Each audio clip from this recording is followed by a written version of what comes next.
winding roads, taking us to the dock to cross over to Crooked Island. Our overnight in Acklins was fulfilling. The blue skies and the calm seas resonate with the positive impact the Minister of Social Services, Information and Broadcasting, the Honourable Myles Laroda and team, had on the lives of many residents. All on board. We're on our way to Crooked Island, taking social services to the people. A short boat ride, a moment to inhale the calm and beauty of paradise. The delegation was met by local government officials and the Crooked Island Social Services team. It was a smooth ride, oh my. Kudos to the captain. And now we are here at the age of 6. The minister was raised in Crooked Island. You could brag now. Absolutely. When you were coming in, you were talking about the improvements of the dock. That's right. I was also letting you guys know that this, which we call the Cove, that right up on those there hills is remnants of a slave village. You can still see some of the structures there. And if we have enough time, I'd like to show people with Crooked Island and the history that it has. And as we move about the island, there's a lot of history, not only for me, but for my ancestors, that tells a story of an island that was vibrant, had a sizable population, had trade between Crooked Island and Eleuthera. You would find some of the same names, Scavalis, McKinneys, Gibsons, that you'll find in Landrel Point, you'll find in Eleuthera, and that is because Eleuthera was an island that did farming. Crooked Island is the island of caves, and cave earth, what they have in the history books is guano or basically bat feces we use for the farmers, and so there was trade between those two islands. Hence, there is the same names you find in some parts of Eleuthera you would find in Crooked Island. You didn't talk about the historical post office. Are we going to get to see the post office? Where we be staying, it'll be in the dining room. Oh my, I can't wait. And listen, I'm trying to lose somebody. I don't know if it's going to work in Acklins or Crooked Island. And we have the PS here. We had a great night last night. And what are you expecting here in Crooked Island? This isn't your first time. And even just approaching, you were talking about the changes you observed. Yes. I've noted that they've made some slight changes as we approach the area from Acklins to Crooked Island, even improvements in this area here. So I think tonight we're looking for a great turnout, just as we had in Acklins. And as I said before, although the communities are close, we expect that there may be slight shift in concerns, but we're here to provide the same level of assistance and support that we did in Acklins. Now listen, this is like walking history. Walk with us. It's going to be a great experience. We are on our way to the Ulrich H. Ferguson Primary School to make 2 computer presentations to differently abled students. Minister Laroda has placed the differently abled high on his priority list. As a matter of fact, before visiting the school, we are delivering a 3-pronged cane. 4-pronged? Did you have something? That's 4-pronged. Awesome, yeah. Awesome, yeah. So how you feel getting this 4-pronged? I feel great, ma'am. Yes. Just slide. How much time I go for the like $4? Yeah. And that's no rubber on it. No rubber, right. So what does it mean for the minister to come and visit you? Oh, pretty good, man. I feel like hope is on the way. So see, and I hope is on the way, right? Outside the 4 walls and bring it to you. Right. Aha! Again, no traffic. Oh, Nassau. LOL, as the young people would say.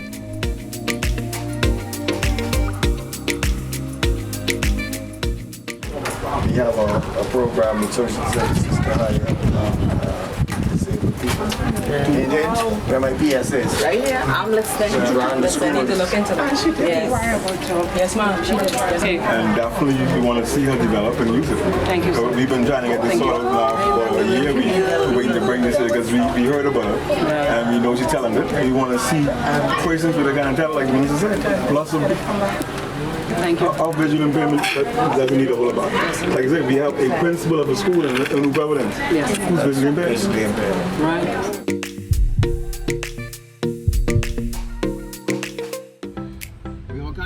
Are you serious, man? You ain't even know where to park? Don't park on the gas. Yeah, that's on the gas. No, man, you can't park on the gas. We ain't gonna be that long. Boy, what's going on, dog? Go get one of these three. My bad big bro. Need to move right now. Sorry. Be considerate. Don't use disabled parking spaces without a decal in your vehicle. This message is brought to you by the National Commission for Persons with Disabilities.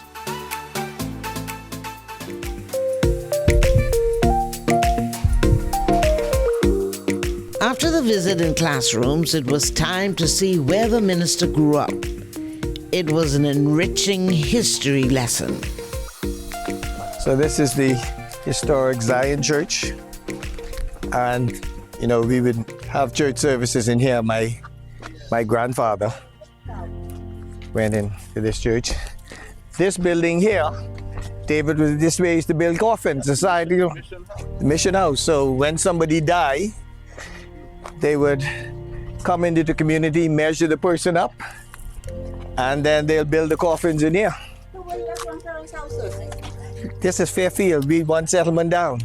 I'm showing you this the church my grandfather so. Yeah, there's still a church in here. Yeah. So you'll come and walk in here. You build in there.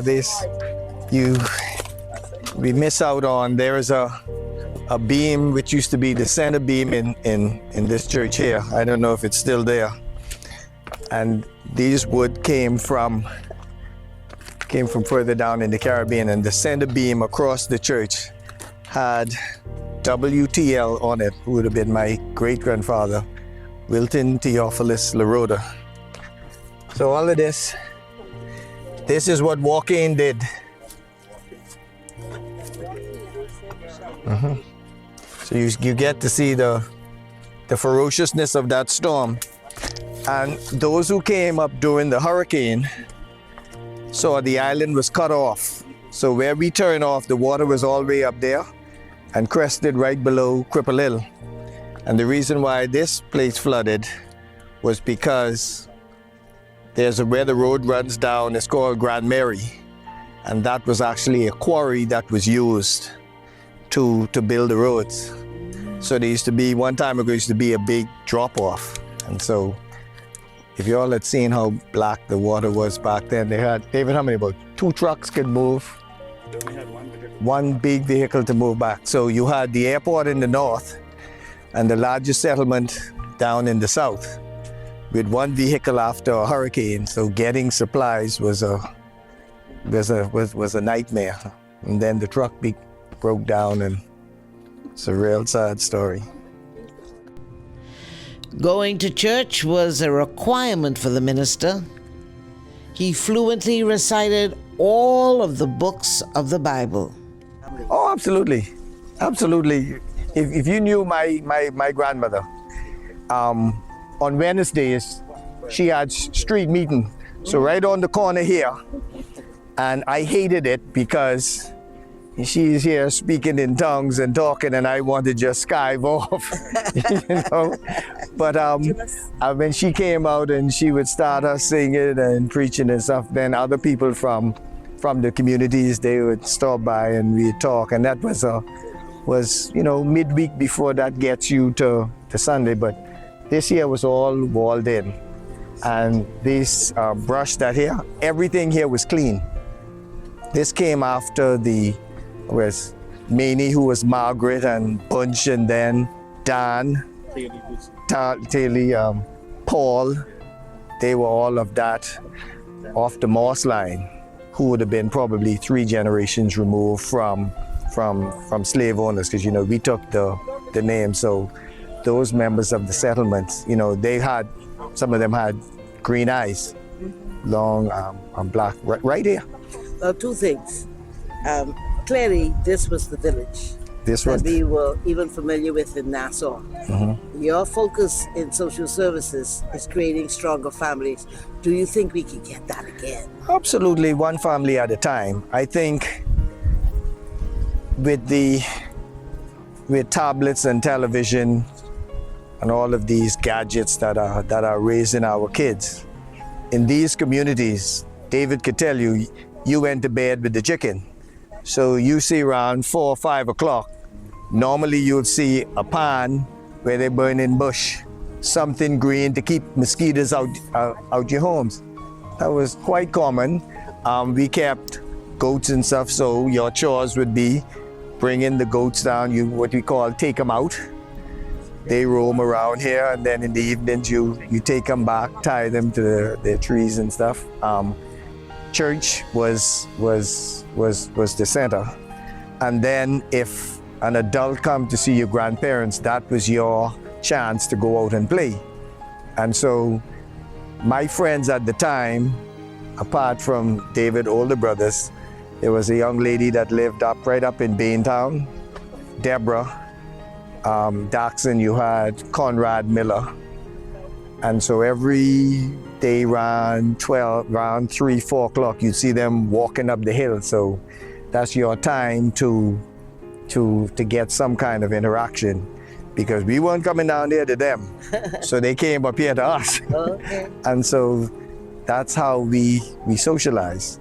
And as we leave here to go down, I want to stop by, I think, Social Urban Renewal may be there now, or another government office, but that was the first school I went to. Open, just one open room, where from grade 1 to grade 6, so you had, just tables put together. That's grade 1, that's grade 2, grade 3, grade 4, grade 5, grade 6, and the principal sat in the corner at the end. One of my favorite songs in the 90s was Hitting the Road One More Time. This time to the administrator's office. Yeah, this is... Good afternoon.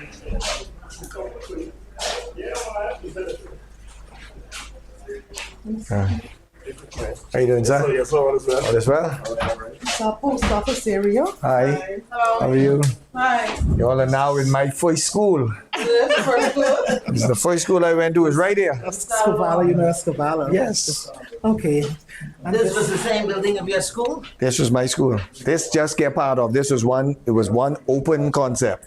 One open concept. So I remember the principal would be on the end, and he's watching everybody. So if you get out of line. So how many classrooms were It was in all one space? 6 grades. All 6 Everything grades. was at one. So your grades were basically desks that were put together. Just how we went into Aldrich Ferguson and you saw grade 5 and grade 6. Right. We had the same concept. Ah. The same concept. Just So how open. did it work when the teacher from this grade 6 and then... Well, sometimes you just had one teacher teaching every day. Got So it. it wasn't as if you had competing voices Ah. of grade 1 and grade 2 and that you had six teachers teaching. Oh, no. You just had a general... You had a teacher who Specialist. sometimes, depending, acted as the principal at the same time. So, But when students left from Crooked Island and transferred to Nassau, how did they compete well, it was, well, with their grades? well, first of all, they were different. Now there's just school in Cabbage Hill 1 to 6 or preschool to 6 and then up in Colonel. But you had a school here, you had one down in Antler Point also. The population was a lot larger back then. But you had people like the former commissioner, Errol Farquharson, you had my father, who they took exams and stuff to get into the public. Now, back then, there was no such thing as social media. And so when you sat an exam, you would hear, if I'm not mistaken, on Saturday evenings, there was something called hospital calling.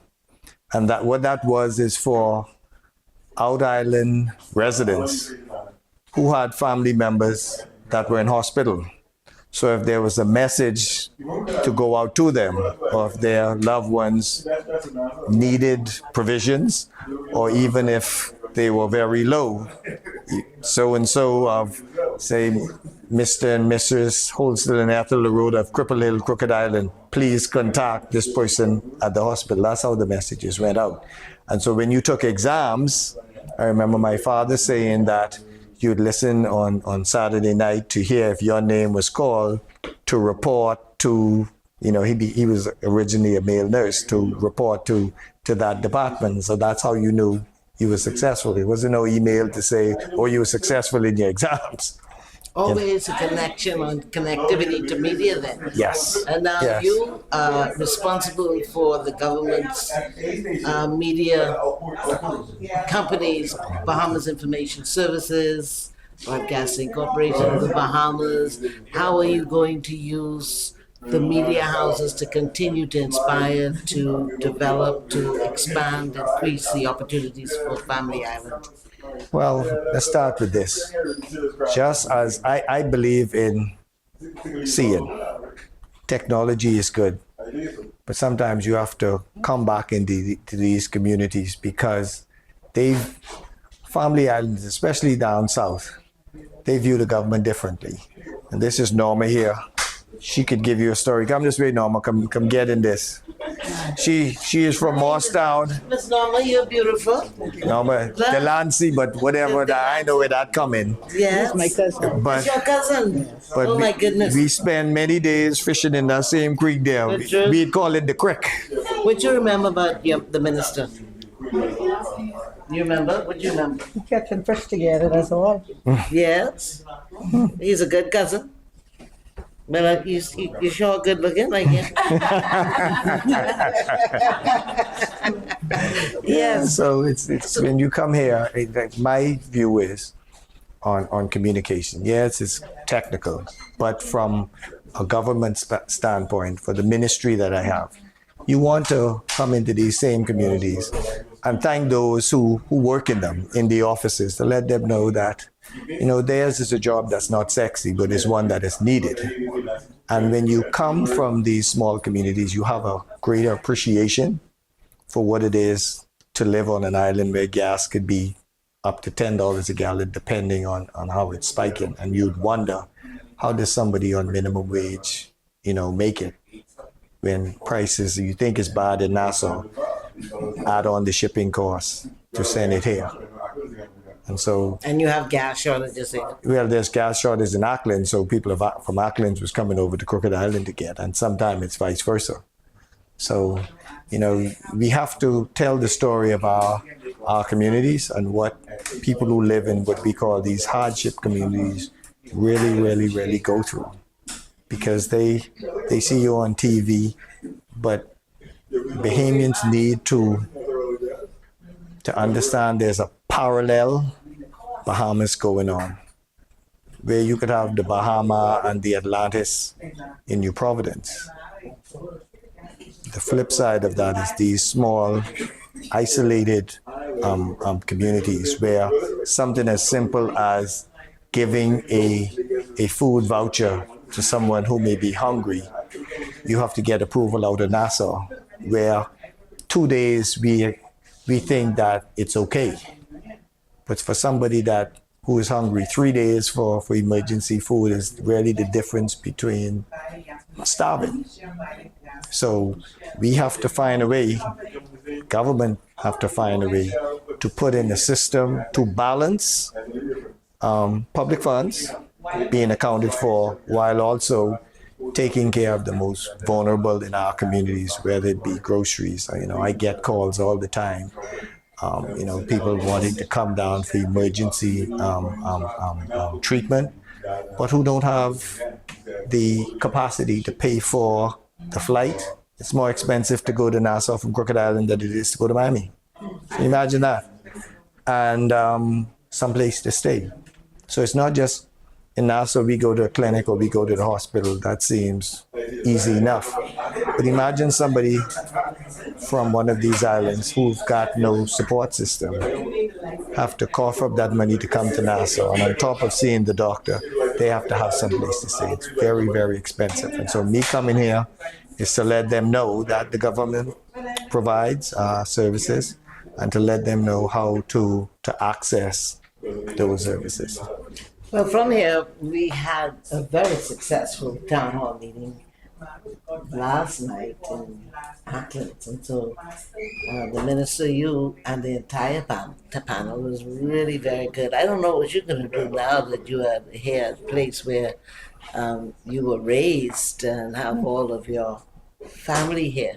What can we expect tonight? Well, we expect the same, an encore from last night. The only difference is these are people who either know me, have a personal experience with me, or my father or my grandparents. Some of the older ones, probably even my great-grandparents.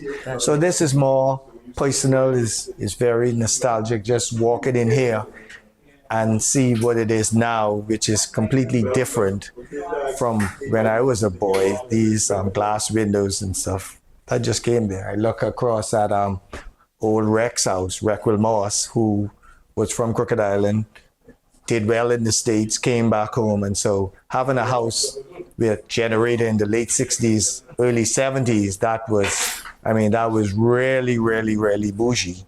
And, and he played, he always came in for Zion, the church up in Fairfield. He would play his piano at program. And back then, whenever there was a recitation or there was a song, we had John Scavala, and he's calling, I would have thanked so-and-so for $10. And, Rec was the big spender. So when he throw his $50, imagine in the 70s, somebody is paying $50 for somebody who did something. That's something that I always remember. And, you look at the home now that is done. I think it was destroyed by fire. The young ones would not know the owner of that house and what he stood for, because in all of this island, if you were to talk about a successful Moss from Morstown who had a house with a generator in it in the late 60s, early 70s, that was a person of high stature in this community.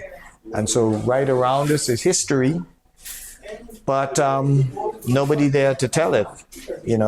Right down the road is Papa D's yard.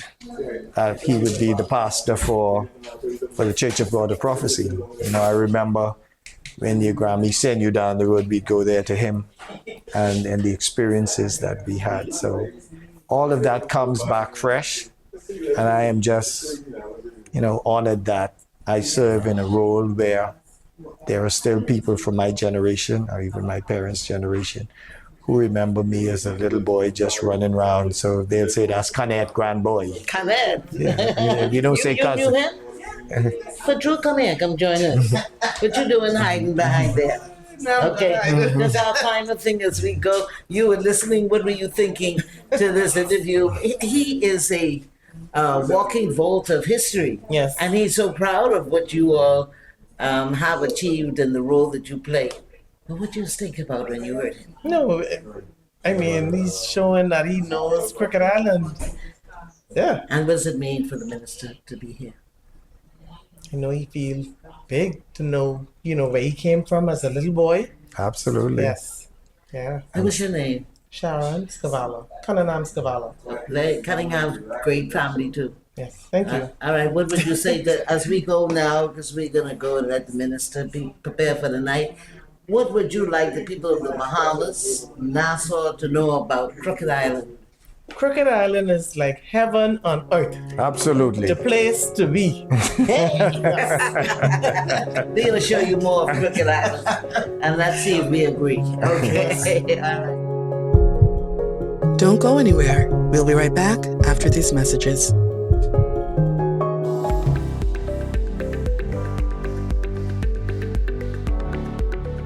The Ministry of Social Services, Information and Broadcasting is partnering with the Bahamas Christian Council to help build stronger Bahamian families. I believe that our ultimate experience in living begins with God and family. Our purpose is to facilitate, guide, inspire, and equip you to have a better life. And a strong family foundation begins with each of us trying to become better individuals.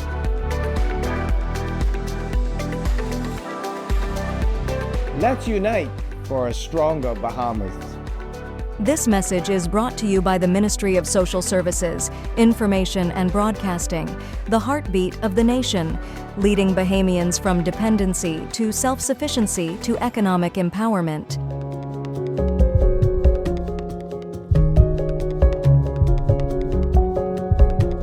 Just before the minister and team hosted the town meeting, it was time to check in. We had a short window. Another good turnout. The residents were ready with their questions and eager to hear the presentations from the delegation.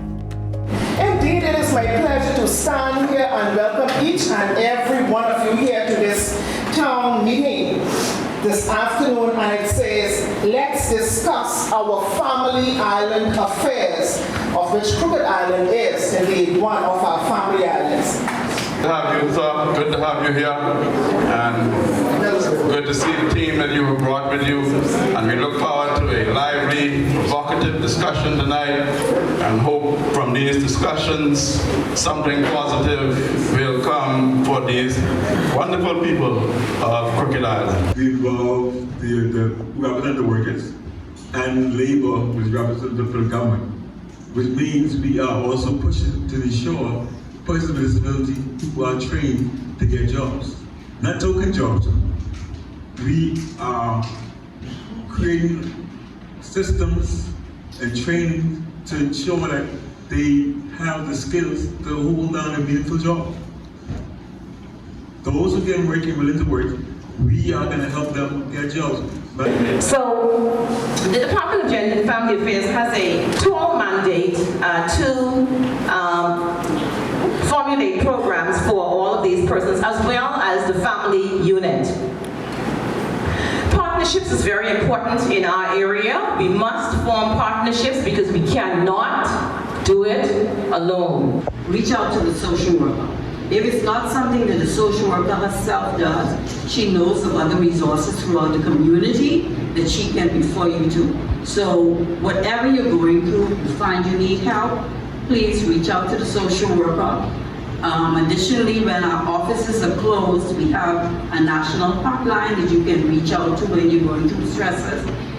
The numbers are the easy number 711, the longer number is 322-2763 or 422-2763. We at the Ministry of Social Services, Information and Broadcasting, we know that everyone, every community deserves to be heard. You need the information to become informed, educated citizens of your country, You need to know what's going on. And so this is not just by happenstance. We didn't just throw this together. I want you to know we took some thought and we poured into it, and we did it with love, and we did it with the encouragement of a very good minister. Minister Laroda says he is trying to assist with shifting the culture of family islanders getting the scraps.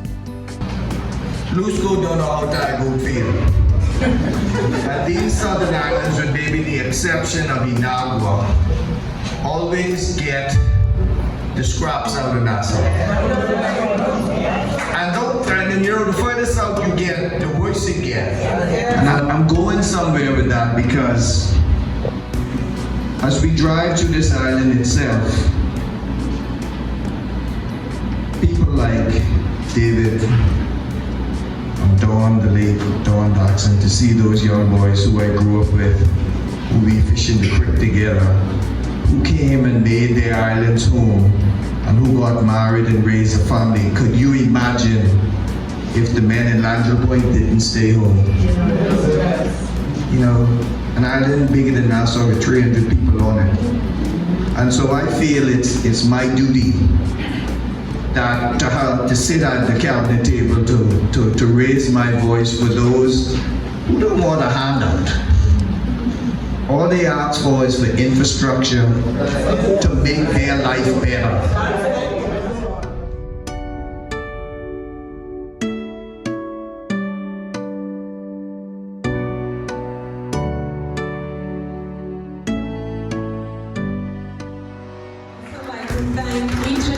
one of you who came out. You took the time out to busy schedule, even out time to come and receive this information. So thank yourselves, give yourselves a hand. Empowering families is high on the minister's agenda. He says quality education is fundamental to success. He visited another school.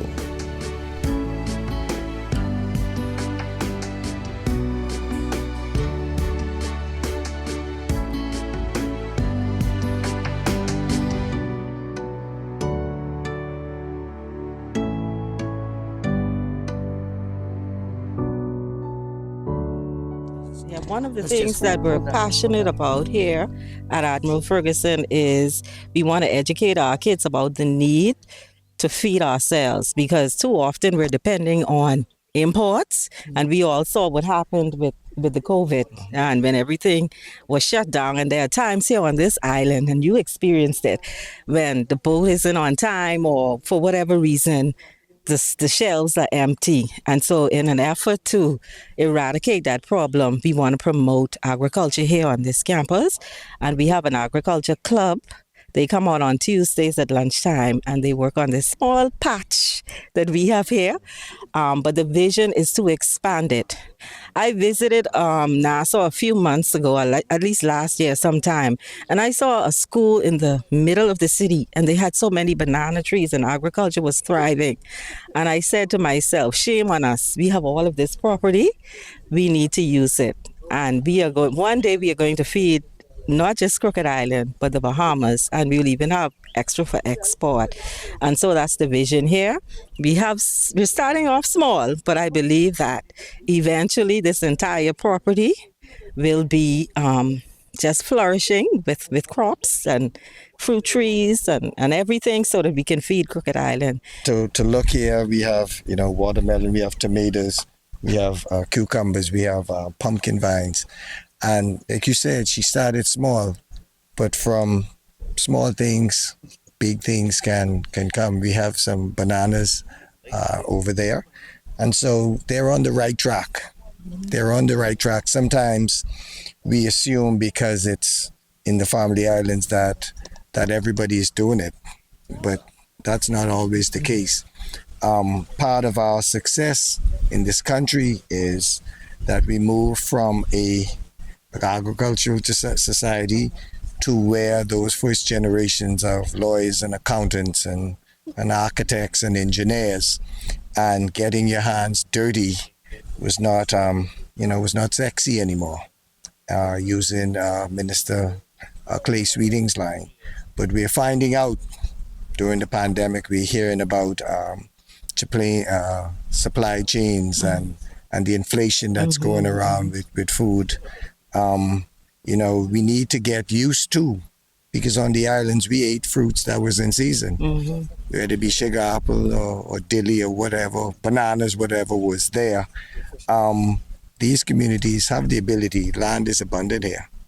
And the idea of growing enough, not only for yourself, but also to sell, is one that we should encourage and start with the kids. Yes. We spoke to one of the students, and one of them wanted to delve into agriculture, and I thought that was something that's very positive.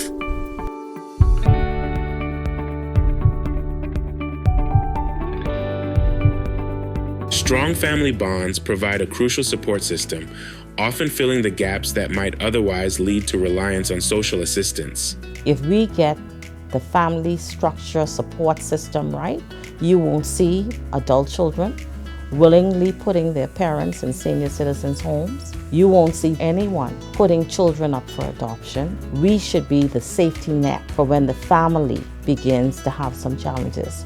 Addressing the root causes of dependency is essential, as our goal is to shift the focus from merely providing aid to fostering self-reliance. We must be prepared to move persons from dependency to self-sufficiency to economic empowerment. And I'm asking the public to join us on this journey. This has been the Heartbeat Brief. an inside look at the Ministry of Social Services, Information and Broadcasting.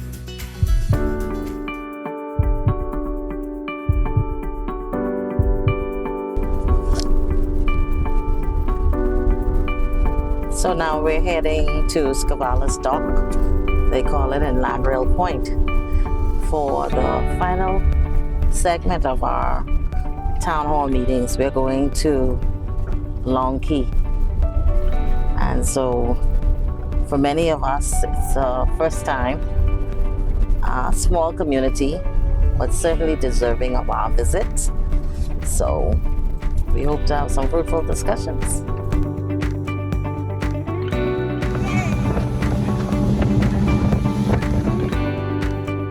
Well, listen, this is the final leg of this wonderful tour. We landed over there and Acklins came over to Crooked Island, and now guess where we are? I'm obliged, if you so desire, to give you a tour. Long Key. We want to start right here. That building right there, that was the old administrator's office, post office, but damages to it now is what is caused by hurricane walking. Stephen Rose. Yes. And that was his, Stephen Rose Sr., that was his residence there, and that was his small business. That's the mom and pop shop, and the mayor is still here, Stephen Rose. That is his grandnephew. Nephew, that's his nephew, yeah. Like I said, this was the old administrative residence. Just in the back of that is the water and sewage RO plant. And they have 2 storage tanks with 2,500 capacity, total of 5,000. Wow. And so Long Key has good, reliable supply of water. Yeah. And if you go to the north, there's the power plant. You could probably hear it a little bit. Yeah, we wouldn't walk in the back. Never go up. Or if you had to bail somebody out of jail, you had to come here. To our right, our left, sorry, this is the white building is the old teacher's cottage, and the other colored, multicolored building, that is the Long Key All-Age School. And so what you see is the damages that would have happened during Hurricane Walking, and at that time the school was still open. There was a principal, teacher, all in one, and she would have had about 7 or 8 children. Entering into the yard of St. David's and Augustine.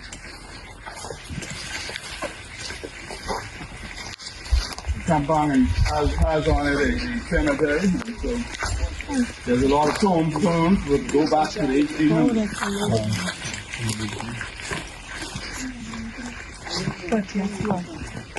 I just a few years ago, the graves,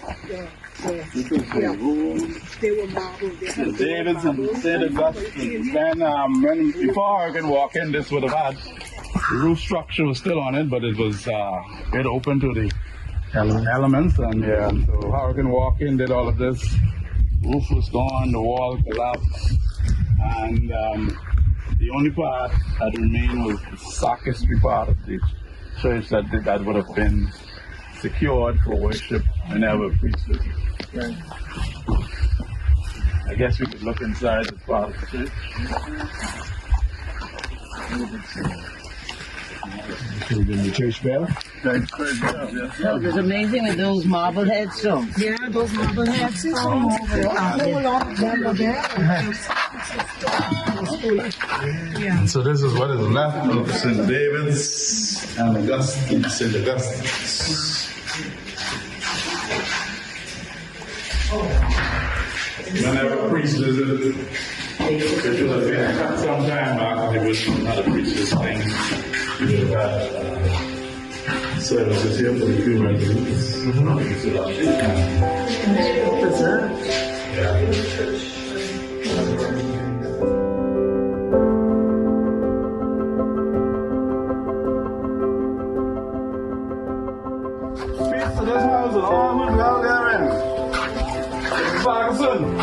I got everybody coming in your house, did you know? Good afternoon. Myles Laroda, this is Minister Myles Laroda, this is Mrs. Ruth Parkinson. Hi. How are you, Ms. Parkinson? I'm fine. Nice to meet you. Nice to meet you too. I brought a delegation from my ministry.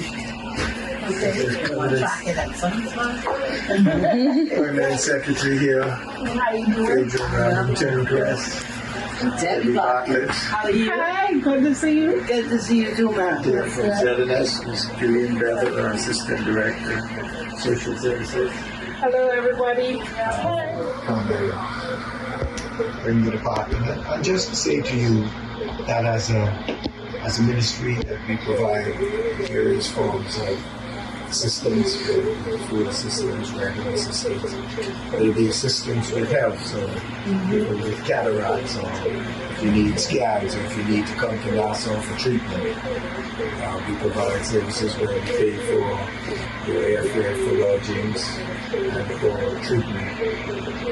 If you require treatment outside the country, say Cayman, the United States, we provide assistance.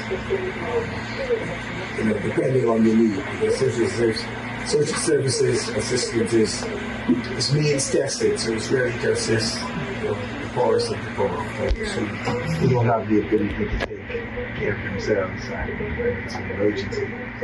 We feel incumbent that we provide the same services to the Yellow Gardens that we provide to Nassau. And so rather than send a message, I wanted to personally come and deliver that message to each and every resident of Long Key. So words, but it means so much. I appreciate it so much because,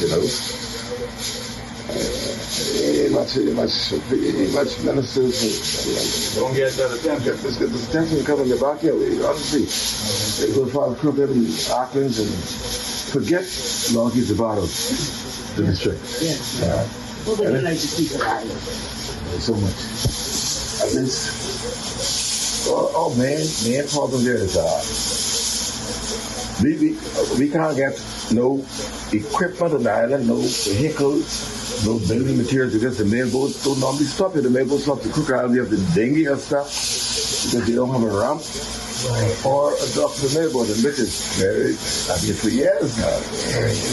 Even the works.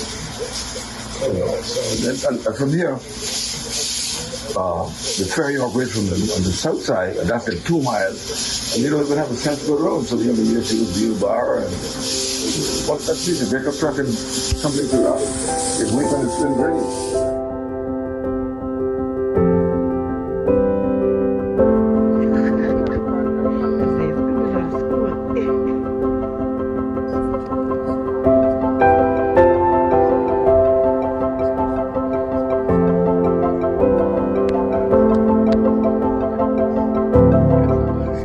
All right, now, look at the goats.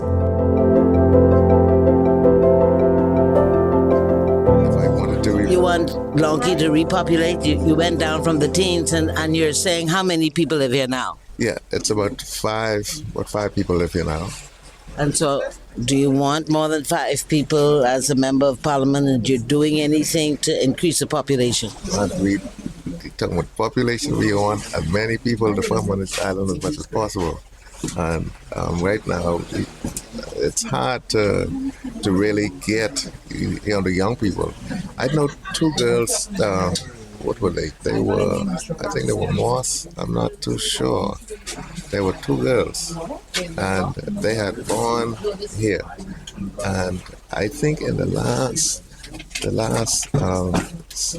hurricane, last 2 hurricanes, the dock where we came. The hurricane before that was a very good dock, but the last hurricane washed it away.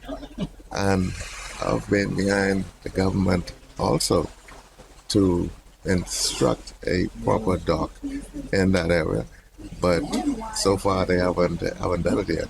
But those 2 girls, they are longing to come back here to Long Key especially, and so far that's not been done. I mean, I'm trying, to get it done, but it's nothing like getting somebody else, to to back to up buy what you're into saying, it. to buy into it. Yes. Well, thank you so much. We're getting ready to go back on that. But listen, that's some beautiful beaches you have here. Oh my God. That's beautiful. Yes, it's beautiful. That's very good. Well, something to write home about. Yes, it really is. Very picturesque. Well, we're about to get on the boat in a minute. I hope you have enjoyed the tour because we're winding down now. But I've traveled Family Island since the 1980s, like about 1980.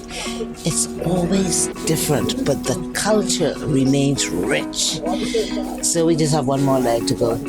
So I want you to stay tuned. We'll be back in a moment.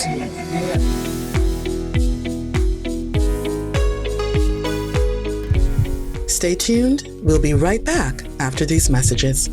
Have you heard about the Promise Unit? The Department of Social Services provides food assistance, housing assistance, uniform assistance, burial assistance, and financial assistance. Promise makes it easy.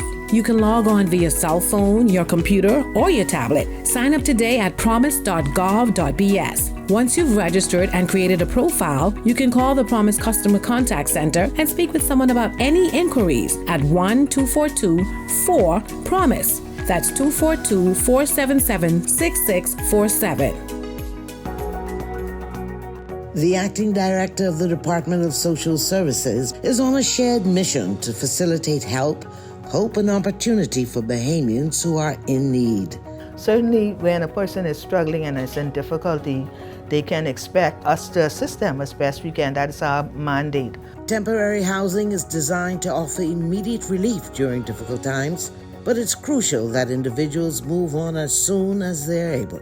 There's always a long line of persons who need temporary placement, so we cannot really keep somebody in a temporary shelter indefinitely. The disruption of the traditional Bahamian family has significantly strained the energy and resources of social services.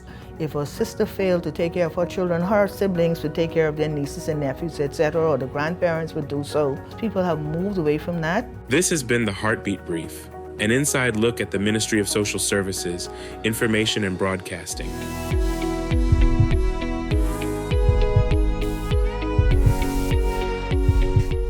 We're still in Crooked Island. It's a little nostalgic for me because this was headquarters at one time for the Bahamas. This is where all the trading ships came from South America. This was home for the cotton industry.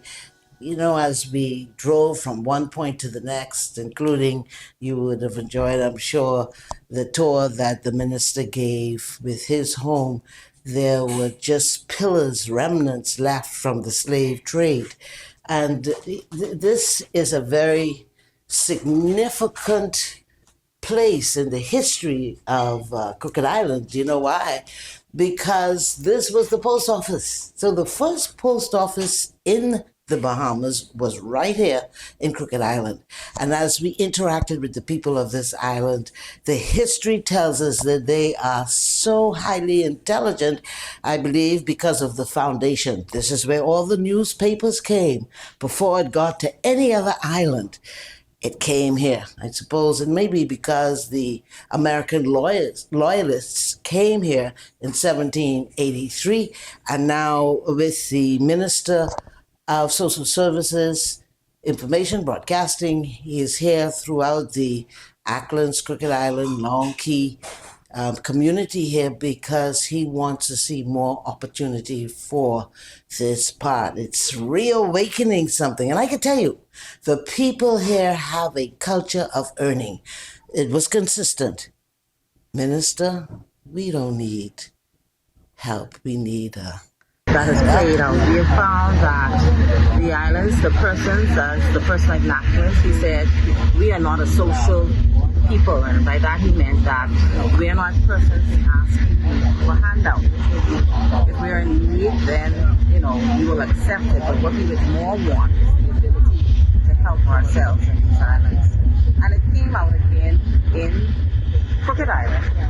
And though there were few when we visited the homes, the same thread came out yet again. Can you bring some form of development that will bring economic empowerment to the majority of persons on the island? And that is what they're asking. Distinctly in Crooked Island, it was quite a lively discussion because I think because they do not necessarily have many such meetings with a diverse group of persons, they use the opportunity to share their concerns in general. And it stuck with me. Just give me 30 more people under one day. Bring some type of activity. We're not begging. We don't want to beg. We want to help ourselves.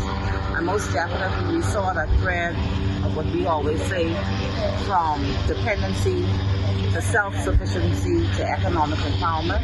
They grasped that and they wanted to play out for them.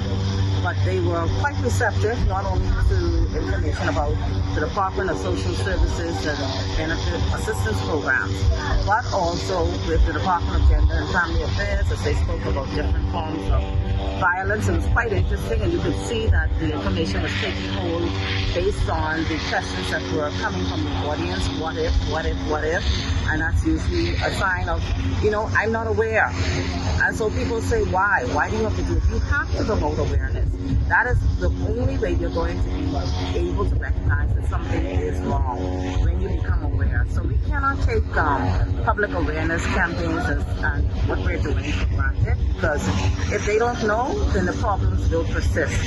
In the case of the National Commission for Persons with Disabilities, that was also well received. We found persons in the community who required new wheelchairs, some who required canes.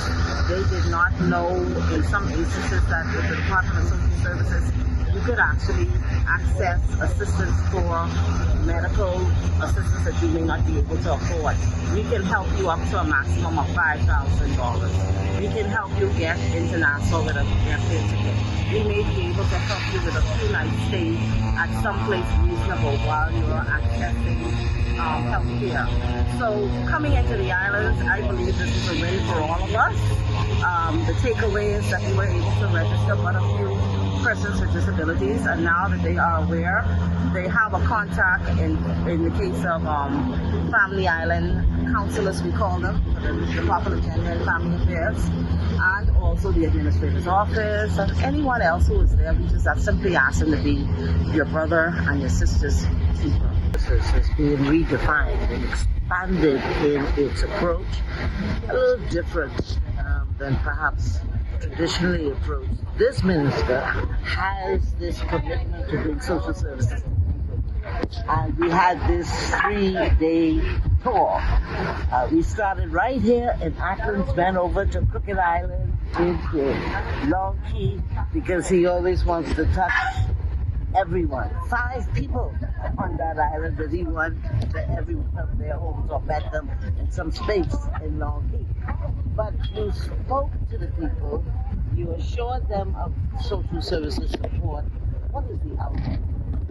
Well, Debbie, what I've known quite a while, people in the department is realizing now, and that is these communities, those far-flung communities in the southern Bahamas, they feel disconnected.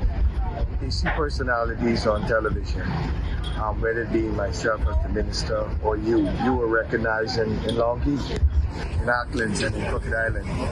And these communities want to feel touched. Somebody mentioned that nobody asks for anything for their benefit. It was good to see the government there working. It is good to see that people were coming to them. Some of them were almost moved by tears that the Department of Social Services and the workers were so personal towards them. And this is something that I've known for a while because of my connection to Crooked Island. And so when we those town halls, all of them well attended. We had more people there than some of the big islands that we've been to. They were engaging. We were finishing like almost 11 p.m. at night. Nobody was complaining. They were grateful, not just for wheelchairs that were presented, or walking canes, or inspection of homes, with a view to assist, but just to answer simple questions. How do I do about this? How do I go about that? What we also realize is that central government needs to be more accommodating, that emergency food coupons could take 3 days. For somebody that's hungry, that's a long time. So we need to really empower some of these small communities and lessen the time of our service to them. But overall, they were very pleased, very grateful, made some recommendations that being government or technocrats, if we were to follow them, they make sense. And well, you know, one of the consistent questions that I heard and you observed, that they didn't ask for me, they asked for the island. Yes. They wanted expansion. Can you deliver on any of their requests? Well, I'm going to try. You know, I am just one of 22. But as I say to them, I will bring their concerns here. Meaning to the cabinet, to the Prime Minister who's on the island now. By the way, we had a brief discussion about some of the things that were being repeated over and over again. If we could do this, if we could do that for the island, then our life would be a lot better. And so I started that conversation, and we'll continue the conversation to see how these islands, especially the southern islands, could be more positively impacted. And the next trip will be Inago and Meguana, and I think we probably will do Exuma and Ragged Island later on. But I wanted to do the whole of the Bahamas, in particular those remote settlements, those remote areas that when the country's going through tough times, they feel it even more. In particular, the most vulnerable.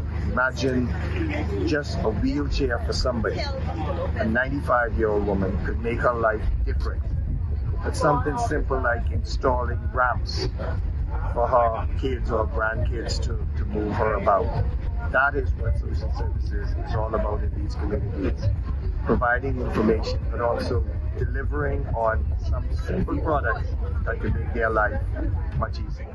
This is the end of our tour, but it feels like a new beginning for the people of Acklins, Crooked Island, and Long Key.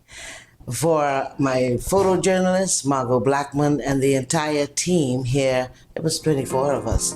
We were motivated, inspired. We have a rich history that every Bahamian should be proud of. This is Debbie Bartlett for the Ministry of Social Services, Information and Broadcasting.